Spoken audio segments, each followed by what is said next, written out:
Mirë, në radhë parë shumë faleminderit për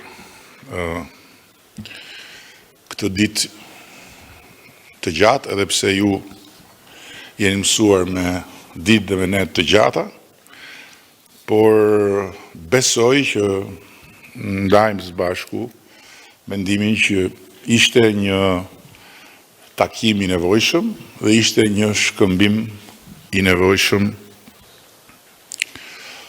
informacioni dhe opinionesh. Këtë takim, si thash, do ta bëjmë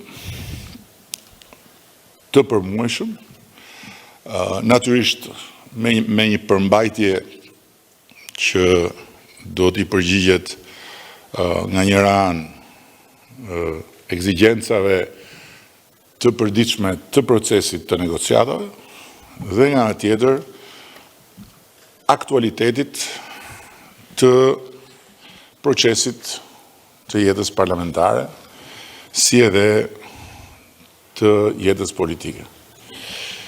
Dua që të bëj si fillim një vlerësim për qasjen dhe profilin e kryetarit kuvendit në sesionin e parë, ndërkohë që kam besim që edhe ato aspekte të domosdoshme të punës jashtë sallës parlamentit që lidhen me rolin e kryetarit do të ecin përpara. Nga ana tjetër dua të bëj një vlerësim të posaçëm për kryetarin e grupit. Nuk është një rol bujar, nuk të jep shumë mundësi për të gëzuar dashurinë e pandërprerë të gjithëve, sepse është, siç e tha Taulandi, në fakt në gjuhën angleze quhet thupra, pasi duhet të merret në mënyrë të veçantë me disiplinën, me organizimin, me koordinimin, me prezencën e gjitha këto me radhë, dhe besoj që fakti që u rikthyem përsëri te Taulandi për këtë rol flet vetë për aftësinë e tij për ta bërë këtë punë dhe falenderoj. Dhe më vjen jashtëzakonisht mirë që nga të gjithë diskutimet që bëm doli në pa edhe nga pasqyra e sjelltu nga sekretari i grupit, angazhimi dhe përkushtimi i deputetëve dhe deputetëve që janë për herë të parë në grupin tonë parlamentar. I përgëzoj, shpresoj që të vazhdojnë në këtë drejtim edhe të kenë ambicie për tu përmirësuar në vimësi. Tani një gjë është shumë e qartë dhe besoj që është më e qartë nga gjitha. Ky vit që nis dhe viti i ardhshëm do të kenë një ngarkesë si asnjëherë më parë në historinë e Kuvendit të Shqipërisë dhe si asnjëherë më pas. Numri i ligjeve që do duhet të kalojnë në filtrin dhe pastaj në seancën e vendimarrjes të kuvendit do të jetë më i lartë ndonjëherë për shkak të procesit negociator. Nga ana tjetër, na duhet të kalojmë ligje, por na duhet edhe, siç tham, të jemi sa më cilësor në këtë proces. Kjo shton nevojën për të rritur angazhimin, për të rritur orët e punës dhe për të konsideruar mundësinë e rritjes së numrit të seancave të parlamentit. Nuk është i përballueshëm ky proces me këtë numër seancash.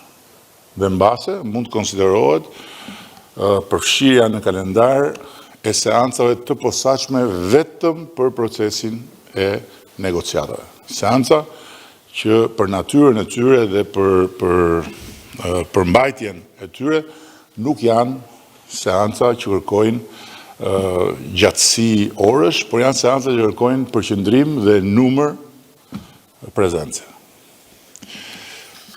Duke vazhduar me kuvendin, dua të referohem konkluzioneve lidhur me domosdoshmërinë e rritjes së aktivitetit diplomatik parlamentar, gjë që do duhet jetë në fokusin e kryetarit të kuvendit, por jo vetëm, edhe në fokusin e të gjithë deputetëve të përfshirë në grupet e miqësisë me parlamente të vendeve anëtare të Bashkimit Evropian dhe në mënyrë të veçantë me parlamentet të atyre vendeve ku nevoja për më shumë komunikim, për më shumë prani, për më shumë shpjegime është më e madhe. Nga ana tjetër, besoj që është e qartë për gjithë që ky proces kërkon edhe një administrat apo një shërbim administrativ të kuvendit më cilësor. Kemi folur për reformën e brendshme në kuvend prej disa vitesh, janë bërë disa hapa, por një administrat e cila numëron rreth 350 vet, nga cilët rreth 300 në mos gabohem janë në punës civil, është goxha e madhe në numër, në ndërkohë që bara e punës mbështetëse për komisionet, për deputetët, për kryetarin e kuvendit, bie padyshim mbi një numër shumë më të vogël se sa numri i përgjithshëm. Kjo kërkon një vëmendje të veçantë dhe nga ana tjetër, nëse për arsyet që i dim që lidhen edhe me sigurinë juridike etj. Të atyre që janë tani më aty, do duhen forca të reja, duhet të shtojmë forca të reja. Ekspertizë në funksion të komisioneve përkatëse për pikërisht çështjet që lidhen me negociatat. Në mënyrë që ai mekanizmi që folëm, që lidhet me koordinimin më të mirë mes qeverisë dhe grupit parlamentar të funksionoj ashtu siç duhet, do duhet që kryenegociatorja, zëvendës kryenegociatorja dhe skuadra negociatore të ketë një kundërpal që të ketë dhe ekspertizën e nevojshme. Dhe së treti për këtë pjesën e kuvendit, duhet ta ritheksoj që në ndarjen e mandateve në kuvend, diferenca është shumë e madhe. Në ndarjen e orëve të fjalës në kuvend, po të shikosh nga orët, duket sikur jemi në një parlament 51:49, që do thotë që orët e vëna në dispozicion të deputetëve të opozitës janë anomalisht shumë më tepër se sa orët që opozitat parlamentare marrin në parlamentet e Bashkimit Evropian. Me këtë nuk duhet të them që duhet i ulim orët opozitës, me këtë duhet të them që duhet të shikojmë se si do të ndërpriten orët e marra me forcë, me abuzim. Në shkelet plot të etikës parlamentare, duke përdorur procedurën për të marrë peng jo kuvendin, por për të marrë peng publikun. Për 1 ose 2 orë kur fillon seanca e kuvendit dhe për të pushtuar sallën e parlamentit, duke i vendosur deputetët e shumicës në pozitën e atyre që janë aty thjesht dhe vetëm spektator të një teatri balte. Kjo duhet mbaroj. Në asnjë parlament demokratik, në asnjë parlament Bashkimit Evropian, kjo gjë nuk i lejohet asnjë force politike. Prandaj, duke qenë se rregulloria e parlamentit nuk është e shkruar në gur, duke u bazuar tek rregulloret dhe praktikat e Bashkimit Evropian, duhet ndërhyrë menjëherë në mënyrë që fjala procedurë mos jetë e barabartë me konceptin pengmarrje. Dhe duke folur për pengmarrjen, duhet shtoj dhe diçka. Në asnjë parlament demokratik nuk tolerohet jo ndërhyrja fizike, po goditja në dinjitet e atyre që janë aty të pranishëm. Nuk tolerohet, nuk është liri fjale. Dhe në këtë pikë, masat duhet jenë të menjëhershme, ashtu si që ka rregulloria, asgjë më shumë, asgjë më pak ama. Legalizimi i rrugaqërisë në sallën e kuvendit është bashkëveprim dhe bashkëfajsi në goditjen e të gjithë atyre të rejave dhe trimëve dhe atyre familjeve që ndjekin kuvendin e Shqipërisë. Është një goditje në nivelin psikologjik, është një goditje në nivelin edukativ dhe mbi të gjitha është një goditje në aspektin social, sepse krijon vetëm nxitje të urrejtjes dhe krijon vetëm zgjerim të hendekut, të pamerituar për shqiptarët që e ka hapur dhe e mban hapur dhe e gërmon politika. Dhe kur them politika, nuk flas siç flasin të dërguarit me punë këtu në Shqipëri të vendeve të tjera, politika në përgjithësi jo.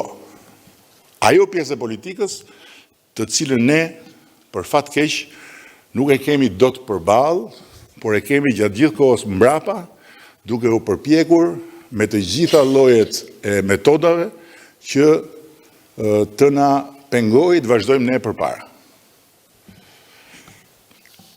Më tutje, dhe këtu duhet ta mbyll me pjesën që ka të bëjë me funksionimin e kuvendit, e dëgjuam edhe nga kryetari i grupit dhe duhet të ecim me shumë vendosmëri në futjen sa më thellë të teknologjisë në punën e kuvendit. Me gjitha ato që u thanë. Dhe e kemi thënë dhe herë të tjera, unë mendoj që kanali i parlamentit në televizionin shqiptar duhet të kthehet në një kanal të parlamentit jo thjesht për të lidhur në mënyrë të drejtë për drejtë seancat e kuvendit apo komisionet, por shumë më tepër se kaq. Vendet e tjera e kanë një kanal parlamentar, duhet ta kemi dhe ne, dhe kjo duhet bëhet nën kujdesin e kryesisë së kuvendit, duke ftuar patjetër edhe përfaqësuesin e opozitës. Dado Reqen është akoma si është situata me profesor Gjek Marakajn, është akoma në kryetar, iku si u bë. Apo ai jep dorëheqjen dhe ata e mbajnë. Okej, shumë mirë, është profesori, është një aset pozitiv. Shpresoj që kjo mos i kushtoj në një goditje nën brez. Duke vijuar më tutje, duhet në vizoj si konkluzion nga fjala e kryetarit grupit edhe një herë, që ne jemi këtu për të bërë punën tonë. Dhe për të gjitha arsyet që i dim, puna jonë nuk pret. Puna jonë nuk pret. do t'ishte qershim mbi tort, sikur të tjerët të ishin të interesuar për të bërë të njëjtën punë, punën për vendin dhe për antarësimin e vendit Bashkimit Evropian. Nuk janë të interesuar. Përkundrazi, janë të angazhuar që me çdo mjet dhe mënyrë të përcjellin jashtë kufive të Shqipërisë kobin e zi që ky vend është një narkoshtet. Dhe ndërkohë, këtu brenda janë të interesuar që vetëm të pengojnë. Prandaj, pa hequr dorë në asnjë moment dhe për asnjë arsye nga gatishmëria për të bashkëpunuar nëse do të vinë të ulen në tavolinat e bashkëpunimit, ne nuk do presim për asnjë rast dhe arsye askënd për të vazhduar të bëjmë punën tonë. Kjo do të jetë shumë e qartë. Unë e mirë kuptoj shumë edhe thirrjen e miqve, partnerve, predikuesve të dialogut, të bashkëpunimit, konsensusit. E mirë kuptoj, jemi të gatshëm, por bashkëpunime, dialog dhe ulje në një tavolinë përbashkët me zor, unë nuk kam parë. Kështu që për ne e rëndësishme është që asnjëherë dhe për asnjë arsye të mos mbyllim derën. Asnjëherë dhe për asnjë arsye mos marrim kariket e tyre bosh, edhe ti larg qoftë djegim siç i digjin ata. Kariket bosh janë aty, duan të vinë, le të ulen. Duan të bashkëpunojnë, bujrum. Duan të japin alternativë, mirë se të vinë. Për të tjerat, rrugët janë të ndara, ne përpara, ata mbrapa. Ne gjithmonë më përpara, ata gjithmonë më mbrapa. Po keni parasysh që sa më mbrapa të mbeten, aq më e fortë do të vijë hona e lehjes së tyre. Sepse ajo që ata bëjnë, në shqipen time quhet lehaqenie. Në ndërkohë, dua të vazhdoj duke thënë se duhet të mendohet përveç tjerash edhe ngritja e një grupi nispëtar për ndryshimet kushtetuese. Ne kemi shtruar qysh në krye të këtij mandati nevojën që Parlamenti i Shqipërisë të zvoglohet në numër. Kemi një parlament me 140 vet dhe fare mirë mund të kemi parlament me 100 vet. Gjë që do ta mirëpriste publiku, gjë që do të racionalizonte forcat dhe burimet e tjera, por nuk është vetëm kjo. Ka dhe aspekte tjera që duhen rivizituar nga sigurisht njerëzit që dinë se çfarë shohin, dinë çfarë lexojnë, dinë çfarë thonë dhe çfarë shkruajnë kur vjen fjalë tek kushtetuta e Shqipërisë. Kështu që duhet ngritur një grup që pastaj të hapi një proces, natyrisht është shumë më tepër se sa një reform zgjedhore apo një reform administrative territoriale, kështu që kërkon shumë më tepër hapësirë, angazhim, burime etj. Por duhet nisur kjo punë. Duhet nisur kjo punë, ambicia e on duhet jetë që në fund të mandatit ne të kalojmë edhe një reformë kushtetuese. Në ndërkohë dua të vazhdoj me çfarë u tha këtu, duke ju referuar një momenti të ngritur nga kryetari i Komisionit të Sigurisë dhe Mbrojtjes, i cili u referua organizimit të të një digjese me ministrën e brendshme si një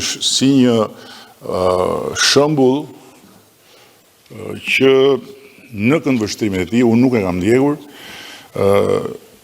është një shembull për tu zhvilluar më tej, sepse krijon mundësi që të ketë dialog dhe të ketë përpjekje konstruktive që disa gjëra që janë thjeshtësisht vërteta dhe mbulohen nga balta, nga tymi, nga mjegulla, të mund të dalin pa. Është mirë që këtë temë ta trajtojmë dhe të krijojmë më tepër hapësirë si grup parlamentar për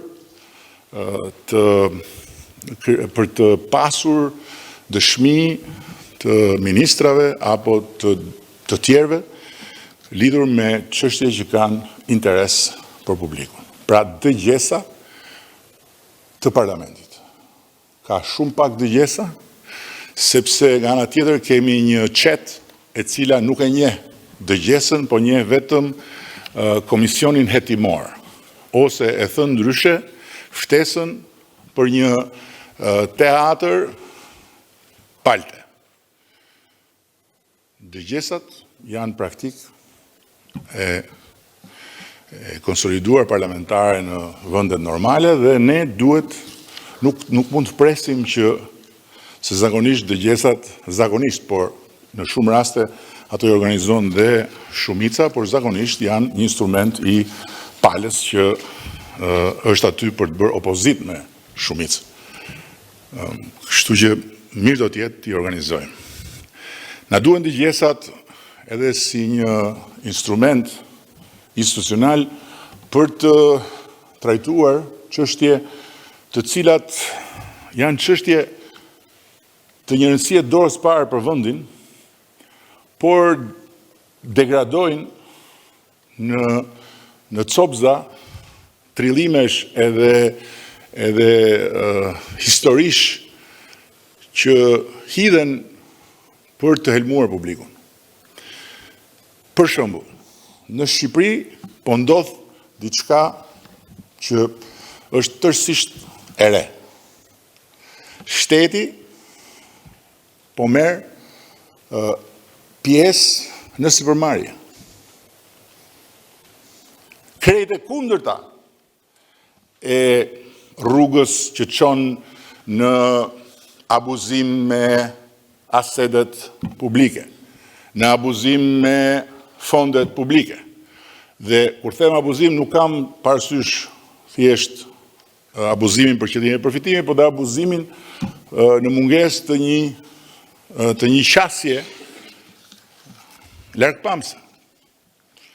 Dhe sot, jo më larg se sot, në ndërkohë që ne flisnim këtu, zhvillohej seanca e fundit e negociatave dhe mund të jetë akoma në zhvillim, me një nga ekselencat më të mëdha të botës, që është Fincantieri, kompania e madhe publike italiane, e cila është lider në prodhimin e anijeve të gjitha përmasa. Dhe falë kompanisë tonë publike që ne kemi ngritur Kajos, ne kemi hyrë në një marrëveshje me Fincantierin për një kompani të përbashkët, ku 51% do t'i kenë italianët, 49% do t'i ketë shteti shqiptar. Shteti shqiptar. Dhe ku aktiviteti i kompanisë në portin e Pashalimanit do të bëj që nga njëra anë ushtria shqiptare të vazhdoj të ngrej forcën e vetë detare, duke i prodhuar në vend anijet në dispozicion të saj, do të bëjmë mirëmbajtjen e tyre me një kompani ku shteti shqiptar është aksioner dhe patjetër që do të krijojë punësim të specializuar me paga të larta. Nga ana tjetër, kjo kompani do të marrë porosi nga vendet tjera dhe do të ndërtojë anije të kalibrave të ndryshëm nga ato që ndërton Fincantieri në kantierin e vet, të cilat do t'i shesë. Dhe nga shitja, shteti shqiptar, forcat e armatosura, do të përfitojnë 49%. Do të bëjmë mirëmbajtjen e anijeve të rojes brevetare të vendeve të NATO-s në Shqipëri. 49% shteti shqiptar. Dhe patjetër që kjo linjë prodhimi do të thotë dhe transferim teknologjie, do të thotë dhe shumë të tjera më pas. Ky është vetëm një shembull. Ndërkohë, ju dëgjoni që është krijuar një kompani Kajo për të kanalizuar paratë e drogës dhe për t'i hapur rrugë kontrabandës armëve. Kjo është akuza. Apo ja. Kjo nuk është kompani private, nuk është një kompani pas cilës fshihet ndonjë person privat, kjo është kompani shtetit shqiptar. Dhe pse është krijuar kjo kompani? Rritja e buxhetit të NATO-s për gjitha vendet bëri që qysh në momentin e lançimit kryeministria të bëhej si një supermarket ku hynin dhe dilnin shitës që donin takoheshin me mua nga gjitha vendet për të më thënë kemi motora, kemi makina, kemi aeroplana, kemi helikoptera, kemi pushk, kemi raketa. Tani më falë, ne jemi budallej këtu, që parat e buxhetit t'i përdorim thjesht dhe vetëm për të blerë, ndërkohë që me ato para ne sigurisht do blejmë çfarë nuk e prodhojmë dot, se ne nuk prodhojmë dot helikopter, por ne makinat e ushtrisë do i prodhojmë vetë. Do t'i prodhojmë vetë. Dhe ju do të shikoni që do t'i prodhojmë vetë. Dhe do t'i prodhojmë vetë jo vetëm për ushtrinë shqiptare, po do t'i prodhojmë dhe për eksport. Po mirë, jemi budallejne që të vazhdojmë të bëjmë tendera uniformash që i përfundojnë gjithmonë me komisione e prokurimit në hetim dhe pastaj me njerëz që shkojnë në burg për perimetrin e kapeles policit që policët e kanë kokën kaq dhe ja keni bërë të vogël dhe nuk i bën se keni vjedhur çerekun e kapeles apo se për rrypat e ushtarëve. Ndërkohë që ne kemi dijen më të madhe në Europë këtu për të qep. 30 vjetë që qepim për Versace, për gjithë saqet e botës, e tashti do vazhdojmë ne të bëjmë jo. Ne kemi krijuar edhe këtu kompaninë e përbashkët. Ndërkohë që ushtria suedeze, Ministria e Mbrojtjes suedeze porosit uniforma për ushtrinë suedeze në Shqipëri, në një kompani, Fason, në Shqipëri, ne një histori e pafundme tenderash për uniforma. Jo, të gjitha uniformat e shtetit shqiptar do t'i prodhohen në Shqipëri dhe do prodhohen nga shqiptarët në këtë rast. S'kemi nevojë as për kompanit huaj. Dhe natyrisht, kjo kompani do të prodhojë uniforma dhe për vendet e tjera. Dhe kjo kompani do të shërbej edhe si bazë produse, edhe si porositës për fabrika të cilat janë në pikë të hallit, sepse Versace nuk i qonë më aq porosi sa duhet, sepse euro, sepse kështu, sepse ashtu. Dhe kështu do ngrem dhe kjo nuk është një gjë që do ta bëjmë në të ardhmen. Kjo po ndodh aktualisht.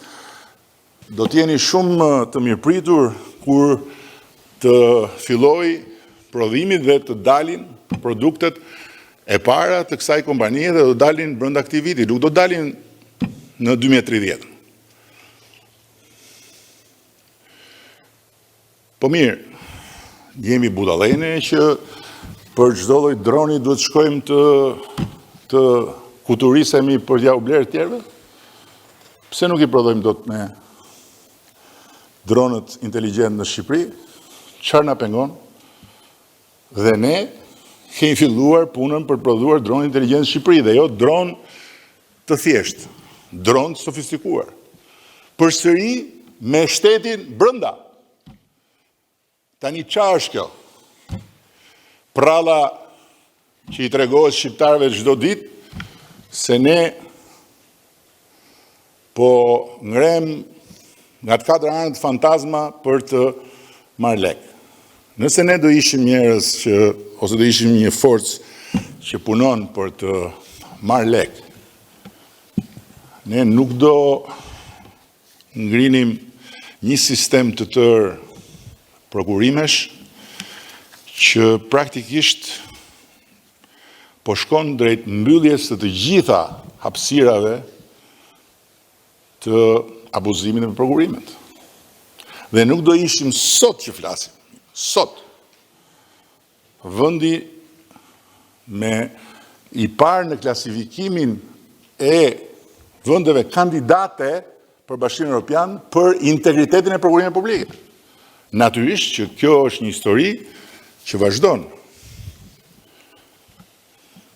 Kështu që ne do kemi një industri ushtarake që do prodhojë në vend gjithçka që mund të prodhohet në vend dhe që nuk do vazhdoj ta mjeli buxhetin e shtetit, sepse këtu është fjala se si taksat që ne marrim nga shqiptarët për t'ju përgjigjur detyrimet e NATO-s të mos heqin asgjë nga çfarë na duhet për të përgjigjur detyrimeve ndaj njerëzve, për shërbimet, për kopshtet, për shkollat, për çerdhet, për spitalet, për qendra shëndetësore, për. Janë shumë. Si do ta bëjmë këtë ne? Këtë mund ta bëjmë duke e bërë shtetin sipërmarrës. Jo thjesht merr buxhet shteti, harxho buxhet shteti dhe ngri duart lart, dua më shumë buxhet.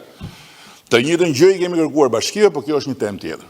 Dhe bashkitë jo për ushtrim, po për të ndërtuar kompanitë. Duhet hyjmë në këtë fazë. Sot në Shqipëri nuk merr dot më tokë, për shembull, me që flasin për AIC-n. Një qet ignorantësh të ligj, jo vetëm ignorant, po dhe të ligj, flasin për korporatët shqiptare të investimeve. Korporata italiane investime, e njëjta, është njëjti model, nga ata e kemi marrë, dhe nga spanjollët, po fles për italianët, sepse me italianët bashkëpunojmë. Ka 460 miliard euro asete vlerë. Korporata italiane investimeve ndërton eksaktësisht si AIC-ja. Pallatet e drejtësisë ndërton godinat për institucionet, ndërton godina sociale, duke bërë çfarë eksaktësisht, duke përdorur asetet ekzistuese dhe duke hyrë në bashkëpunim me privatët. Shqipëria e deri djeshme bashkëpunimin me privatët e shifte ndryshe. Kjo është Shqipëri tjetër. Këtu ne përfaqësojmë shtetin, privati përfaqëson veten dhe një pjesë të suksesit financiar e merr shteti. Nëse ne do ishim ata që thuhet se jemi, pse do i bënim tonë? Ne i bënim vërtet ato që na i thonë ata që i kanë bërë ose që kanë dashur t'i bëjnë, ose që si bëjnë dot më. Ose si bëjnë dot më. Edhe tregojnë pralla.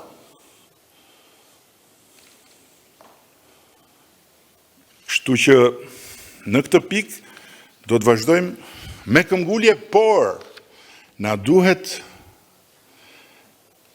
të ndjejmë dhe të kuptojmë nevojën e madhe për informim të njerëzve. Nuk është e lehtë.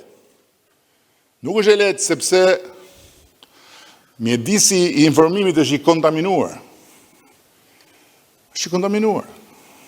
Nuk është e lehtë, sepse kur në ditët e përmbytjes, ditë dramatike, të gjitha ata që shikojnë prej shuvidhesh ëndrrën në beze, thonë tironësit, të rrëzimit tim dhe ton, e shikonin shiun dhe borën si antarët e mirëseardhur të koalicionit,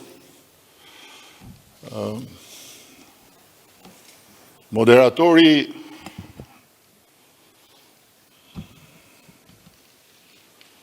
më i famshëm i Shqipërisë, i cili ka vizituar 148 vendet botës,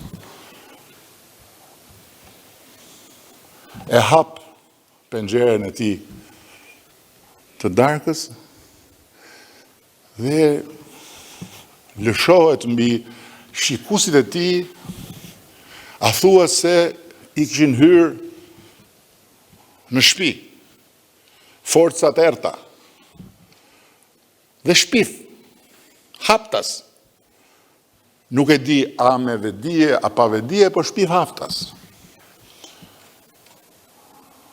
Unë mendoj që ishte i acaruar nga fakti që ministrat përkatës ishin gjithandej në teren, në shi, flisin me media dhe tjerë, ndërkohë që sigurisht ai dhe gjithkush atje brenda që ftohet prej tij apo në penxheret e tjera, ministrat i konsiderojnë ministra vetëm kur bëjnë parakalimin nga stacioni i trenit.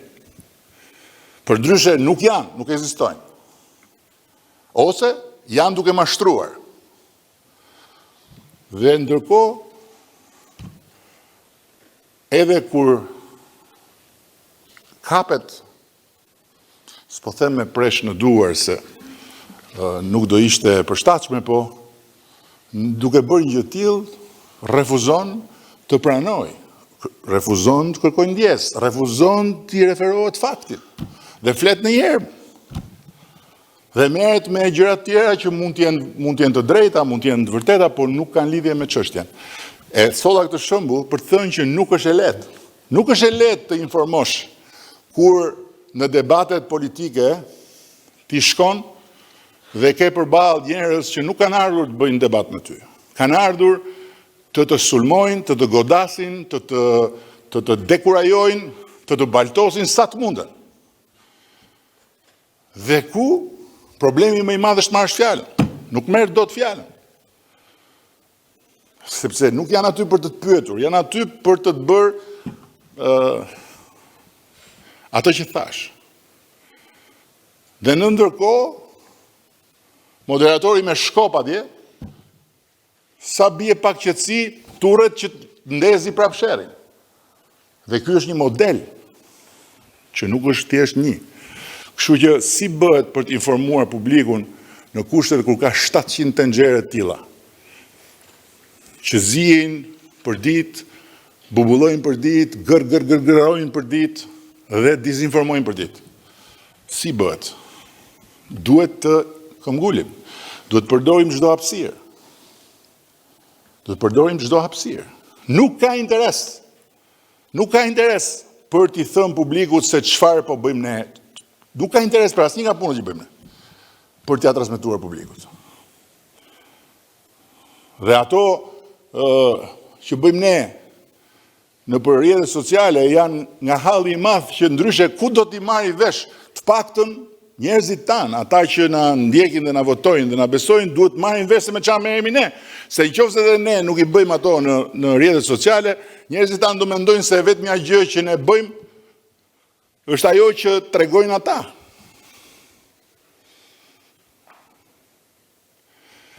Prandaj, na duhet shumë këmbgulje dhe prandaj këtu duhet një riangazhim i plotë të gjithë grupi parlamentar, të gjithë deputetëve, i të gjithë ministrave, ish ministrave për të shfrytzuar hapësirën e parlamentit, për të shfrytzuar hapësirat e tjera, kudo dhe kurdo që është e mundur dhe për të treguar çfarë po bëjmë ne për Shqipërinë tjetër.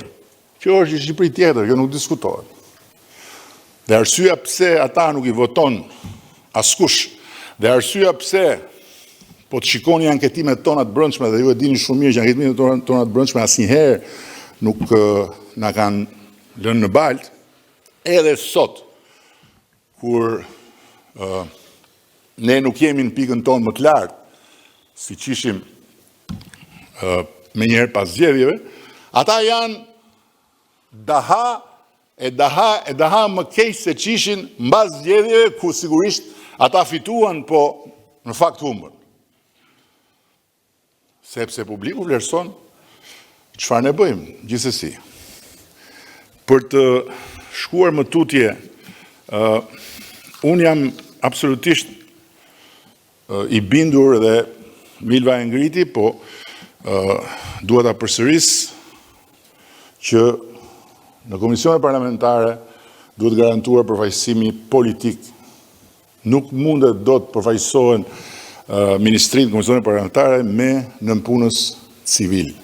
Nënpunës civil janë atje për të mbështetur, por nuk mund të jenë atje për të diskutuar me komisionin. Ministria dhe vetëm në rastet kur është vërtet në pamundësi titullari shkon në zëvendësi. Dhe nga ana tjetër, dua ta rinovizoj atë që tha Ursiu, në anglishtin e tij të kursyer, por asnjëherë të gabuar, duhet jemi on call. Sepse në këtë proces kemi nevojë për shumë ndërveprim dhe koordinim me njëri tjetrin për të kundërvepruar në kushtet kur mjedisi politik dhe mediatik është shumë i ndotur. Shumë i ndotur. Natyrisht që bëhet fjalë për tenxhere, nuk bëhet fjalë për Shqipëri. Dhe ne duhet nga njëra anë të evitojmë të hidhemi me kokë në për tenxhere, dhe nga ana tjetër të shfrytëzojmë çdo hapësirë për të thënë fjalën tonë, për të mbajtur qëndrimin tonë, për të bërë shpjegimet tona. Dhe qasja proaktive e nënvizuar nga Klosi është ajo që na duhet. Nuk mund mbaroj misioni i deputetëve as tek seanca dhe as tek komisioni. Sepse misioni i deputetëve buron nga ata që na kanë zgjedhur dhe duhet gjithmonë të jetë i lidhur me ata që nuk na kanë zgjedhur thjesht që të dalim në parlament dhe të mbajmë fjalime kur na jepet mundësia dhe kur nuk jemi në kushtet e demonstrimeve të muskulaturave dhe të trupave, por në radhë parë atje në territor. Irisi foli dhe do ta veçoj këtë sepse kjo është e rëndësishme, lidhur me borxhet e televizionit publik. Tani, e vërteta historike është që ne kemi tentuar që të krijojmë kushtet që televizioni publik të reformohet. Dhe kemi dështuar me suksesin më të plot. Nuk e di çfarë do të bëj drejtuesja e re, po deri tani bilanci i televizionit publik është dështim i suksesshëm. Që do thot nga borxhi në borxh dhe nga mospërfillja e publikut në mospërfillje. Ne nuk e kemi një televizion publik sot në Shqipëri, kjo është e vërteta. Kemi një kanal atje, po unë personalisht hera e fundit kur e kam parë televizionin publik shqiptar dhe ju siguroj për këtë, është në vitin 1990 para përmbysjes, kur ishin ato protestat që ata ca si thoshin dhe thoshin oliganët dolën këtu, oliganët dolën atje, që atëhere unë televizion publik më nuk kam parë. Kam vajtur i ftuar, po ju siguroj se as veten nuk kam parë. Dhe janë të vetme intervista, basile o nuk marrë si mesazh. Sepse kam shkuar në një përshpirtje atje, që quhet përshpirtje publike. Po, më kanë parë, i kanë parë ata në sallë, edhe jashtë studios nuk më ka parë një. Prandaj duhet ndarë mendja. Drejtuesit e televizionit publik të gjithë e din, ata që kanë qenë atje kur ne kemi qenë në opozitë, ata që janë, nga unë nuk kanë marrë kurrë asnjë mesazh. Asnjë mesazh. Se unë nuk e shoh.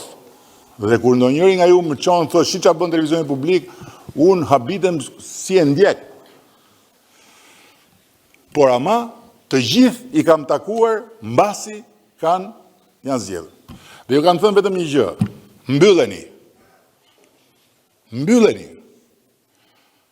Të njëjtën gjë ju kam thënë të gjithë.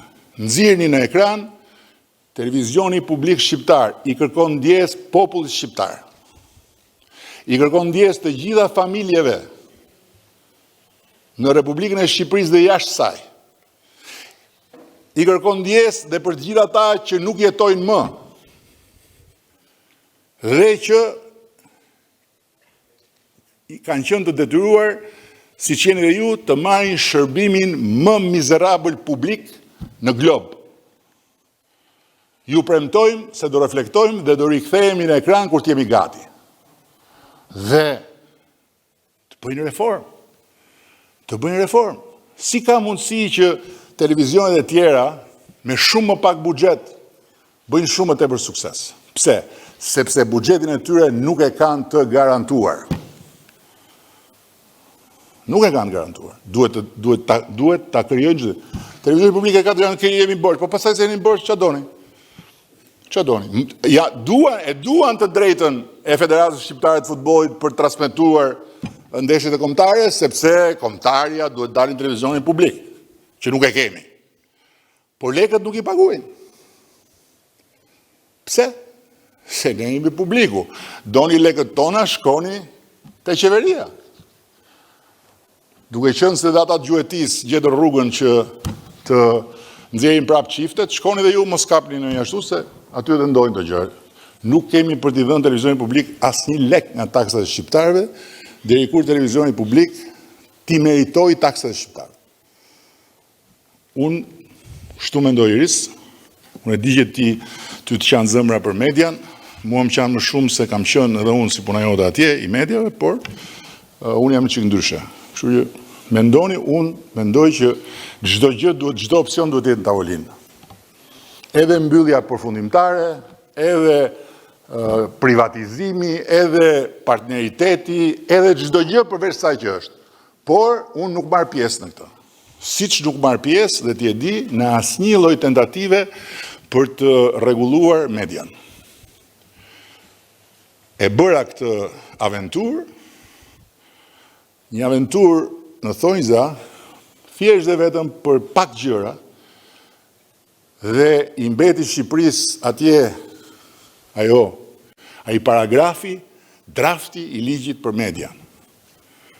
Ndërkohë që sot Bashkimi Evropian diskuton shumë më tepër se aq, por unë nuk e bëj këtë, nuk merrem as me televizionin publik, as me mediat online, ju që vuani shpivet e tyre, merruni, unë personalisht e kam marrë parasysh që po u mora me këtë punë, ata këtë punë kanë, se këtë punë s'din bëjnë asnjë punë tjetër. S'din bëjnë të shpifin, të vënë gjoba, edhe të sakatojnë këtë mundën. Kjo është puna tyre. Jo të gjithëve natyrisht fatmirësisht, po në tërësi siç është bërë një smundje në gjithë Europën. Por unë nuk merrem. Merrni ju. Edhe për shpifjen që do të dekriminalizohet në Shqipëri falë procesit të negociatave, unë jam dakord. Për të gjithë gazetarët, për të gjithë vetëm me një gjë, unë nuk do pajtohem kurrë që të dekriminalizohet shpifja për ata që janë të zgjedhur nga populli. Të tjerët,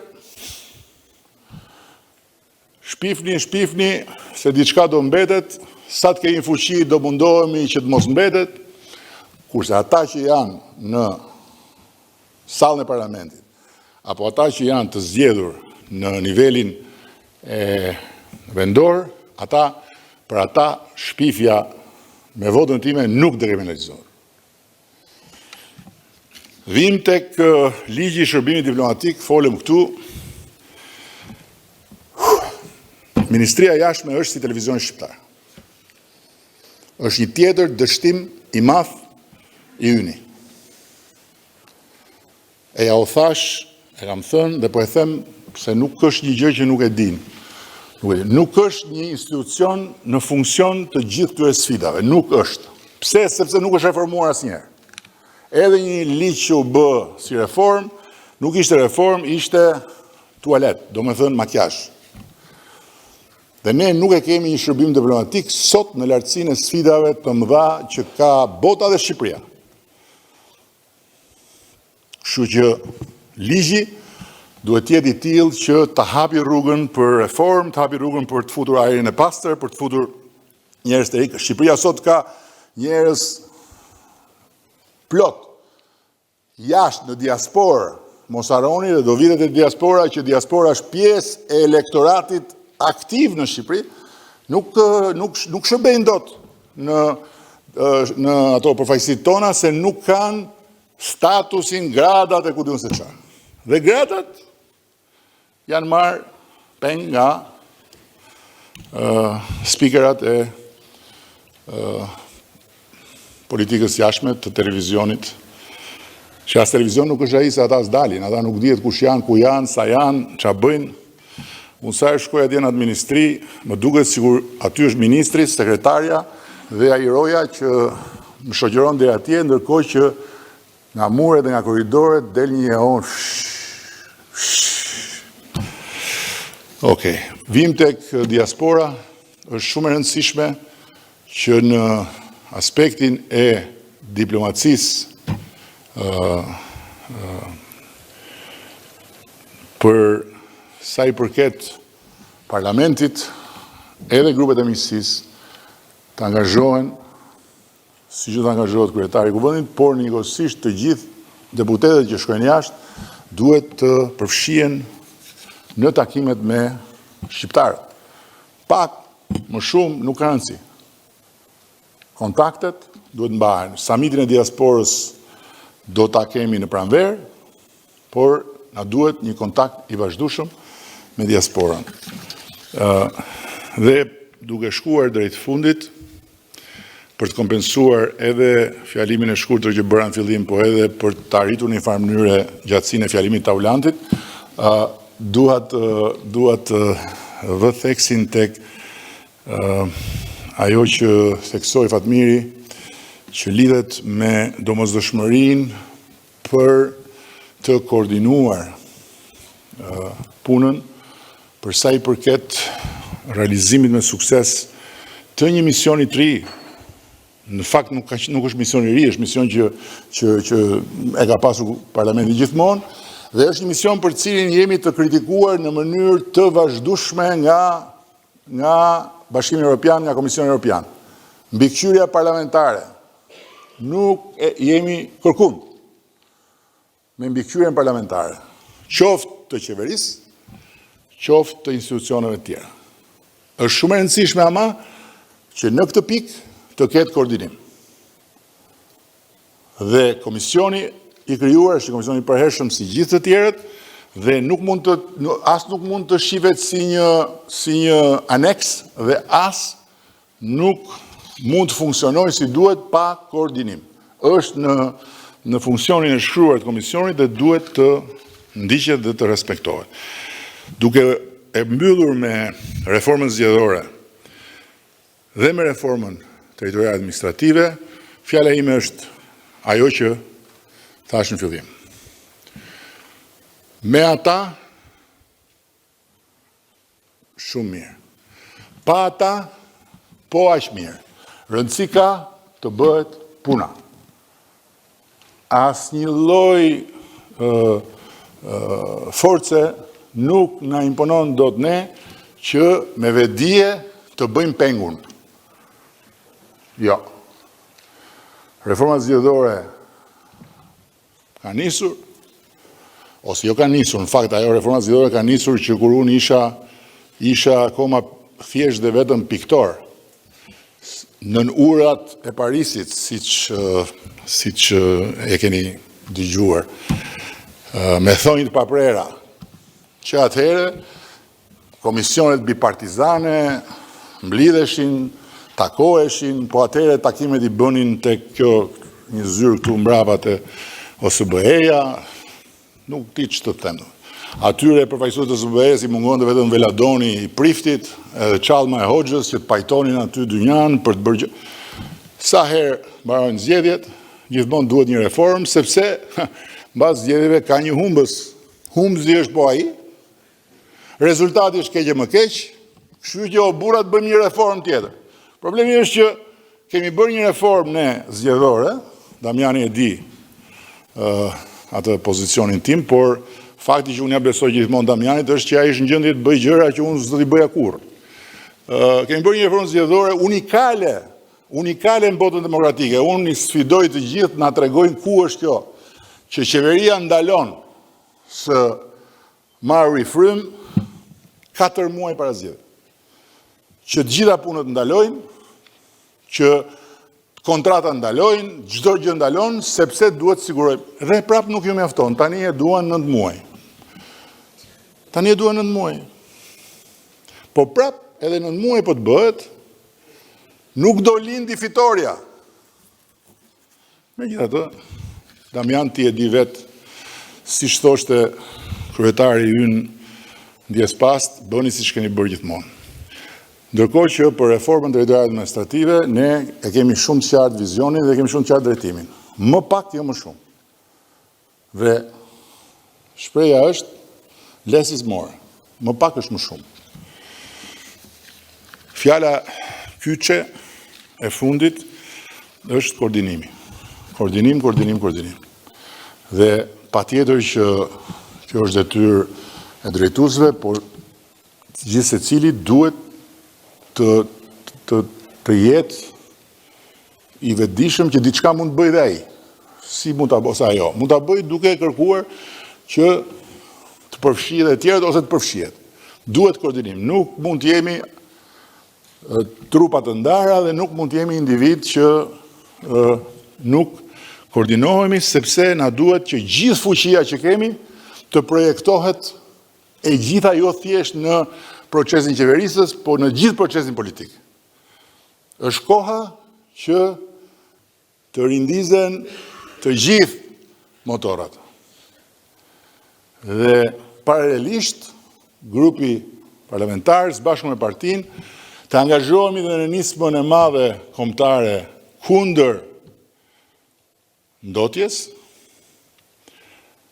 çka është një problem shumë i madh, dhe çka nuk ka asnjë zgjidhje tjetër përveç se vetëdijësimit të gjithëve që shishet plastike dhe qeset plastike nuk mund të hidhen rrugëve. Sepse ndodh ajo që ndodhi. Jo më larg se sa 2-3 net më parë, kam marrë nga kryetari e Bashkisë Durrësit videon live. Jo, të njëjtës pikë, që pasi u pastrua ishte duke u rimbushur atje në Shkozë. Për shkak se prurjet kanë vazhduar dhe çuditërisht, jo çuditërisht, por më çon dikush një postim të një personazhi mediatik që as i përmenda emrin, as më intereson fare emri, por që thoshte fajin e ka incineratori i Tiranës. Do me thënë, thirrja e personazhit për popullin shqiptar, për aq sa e dëgjojnë, ishte hidhni shishet e plastike dhe hidhni qeset plastike ku të mundeni, sepse Fajin e ka incineratori i Tiranës. Se ç'lidhje ka incineratori i Tiranës, që është temë tjetër. Temë tjetër dhe është ndryshe, po është edhe kjo bisedë tjetër. Me Gjirokastrën, që përjetoi përmbytje pavarësisht punës të admirueshme që ka bërë kryetari i bashkisë. E ka bërë të admirueshme sepse ai ka dhe fatin e keq që ka mbi krye një drejtuese politike që i rri me shkop fshesën në dorë. Se fshesën e ka lënë, por shkopin e ka mbajt, dhe ai ka bërë një punë shkëlqyer bashkia, u bllokua. Dhe bllokimi ishte njësoj si ajo e Shkozetit. Dhe edhe në Shkozet, dhe atje, ne i kemi të evidentuara, sepse i ndjek Ministria e Bujqësisë, se nuk është më koha kur s'pastroi asgjë në Shqipëri, dhe përmbytej gjithë Shqipëria nga një shi vere, i kemi të evidentuar që në nëndor të gjitha ato pika kanë qenë të pastruara. Por prurjet janë kaq të mëdha, sa që ato mbushen me njerë. Tani si bëhet kjo? Kjo nuk bëhet me polici, kjo nuk bëhet me inspektime, kjo nuk bëhet me gjoba, kjo bëhet me vetëdijsim. Kështu që Partia Socialiste do angazhohet e gjitha në një betejë qytetare dhe vullnetare kundër plastikës. Kundër shisheve plastike, kundër qesëve plastike. Një betejë shumë dimensionale, sepse duhet ta bëjmë. Dhe krahasimisht, dhe paralelisht me këtë, por kjo është ç'është temë vetëm për grupin, por në asamblen e ardhshme do të lançojmë edhe fushatën e re të antarësimeve në Partinë Socialiste. Që do të jetë një, se ne kemi bërë gjithmonë, fushata e pranverës. Sepse kur tjerët, gjithmonë historikisht ndodh kjo, kur tjerët merren me humbjen e shkuar, ne merrem me fitoren e radhës. Kemi zgjedhjet në 2027 dhe nëse gjërat do vazhdojnë kështu, dhe nëse ata do vazhdojnë të besojnë që ne do bijem nga shiu, nga bora, apo nga proceset e drejtësisë, të cilave është hapur prej nesh dhe garantohet prej nesh, ata le të jetojnë me këtë shpresë se në 2027 do habiten kur të mbeten dhe pa ato 5-6 bashki që i kanë sot. Shumë faleminderit për gjithë të ditë, faleminderit për durimin, amanet televizionin publik dhe Ministrinë e Jashtme.